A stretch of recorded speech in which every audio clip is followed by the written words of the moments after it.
America ने 15 शर्तों की एक लिस्ट रखी तो ईरान ने भी 5 शर्तें अपनी आगे बढ़ाकर एक नया ट्विस्ट ला दिया। लेकिन इन सब के बीच एक चीज जो साफ साफ दिख रही है वो ट्रंप की बढ़ती बेचैनी है। जैसे जैसे युद्ध आगे बढ़ रहा है वैसे वैसे अमेरिकी राष्ट्रपति की बेचैनी बढ़ रही है। ऐसा लग रहा है जैसे युद्ध के विस्तार के साथ ही ट्रंप की निराशा और हताशा भी बढ़ रही है।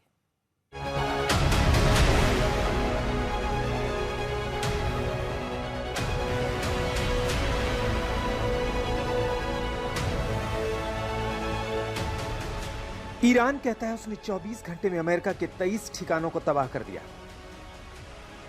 अमेरिका का दावा है कि उसने अब तक ईरान के 10,000 से ज्यादा ठिकानों को नेस्तनाबूद कर दिया।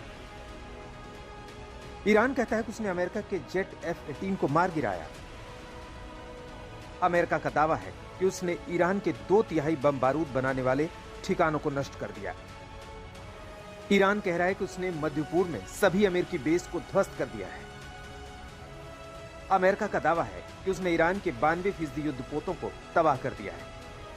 तो इस युद्ध में जितनी तेज रफ्तार से हमले हो रहे हैं उतने ही तेज दावों की बौछार भी हो रही है। दोनों ओर से डंका पीटा जा रहा है, दोनों ओर से मुनादी हो रही है, दोनों ओर से साम दाम दंड भेद तमाम हथियार आजमाए जा रहे हैं। पहले अमेरिका की तरफ से सबसे ताजा दावा सुनिए। The remaining elements of the Iranian regime have another opportunity to cooperate with President Trump, permanently abandon their nuclear ambitions, and cease actively threatening America and our allies. But the president's preference is always peace. There does not need to be any more death and destruction.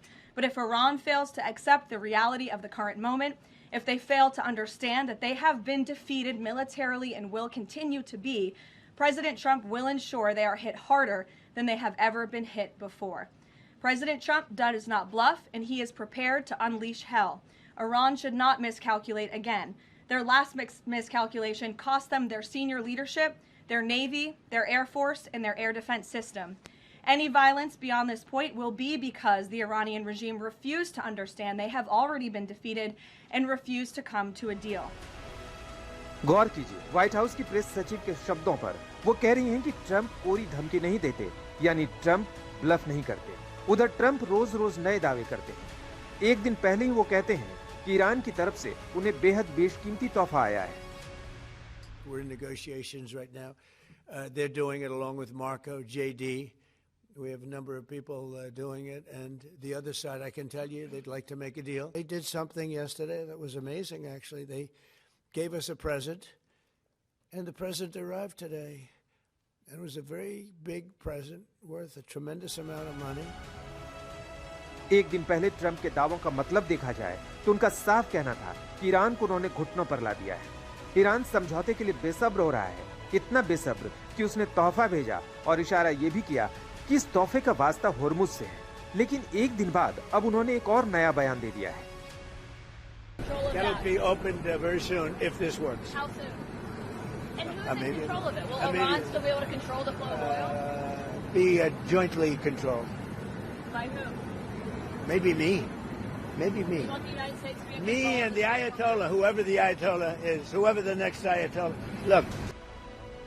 Trump एक तरफा दावे पर दावे किए जा रहे हैं और उनके हर दावे का बेहद मजबूती से ईरान खंडन करता रहा है। बल्कि ट्रंप जितना ज्यादा समझौते का शोर मचा रहे हैं, ईरान उतनी ही तेजी से हमलों की रफ्तार बढ़ा रहा है। इसलिए अब तेजी से ये सवाल उठने लगा है कि क्या बाजार के दबाव में ट्रंप आसमानी दावे कर रहे हैं? क्या अमेरिका में घटती लोकप्रियता से ट्रंप बेचैन हो रहे हैं? क्या अमेरिका की घरेलू राजनीति में ट्रंप को बड़ा खतरा दिख रहा है? क्या ट्रंप ने ईरान को कमजोर और कम आंकने की गलती कर दी? गौर से देखें तो बेसब्री और छटपटाहट दिख रही है ट्रंप में। तरह तरह के बयान आ रहे हैं ट्रंप की तरफ से। ईरान लगातार यही कह रहा है कि ना तो उसका युद्ध रोकने का कोई इरादा है और ना ही अमेरिका की तरफ बातचीत का हाथ बढ़ाने का। आज तक ब्यूरो।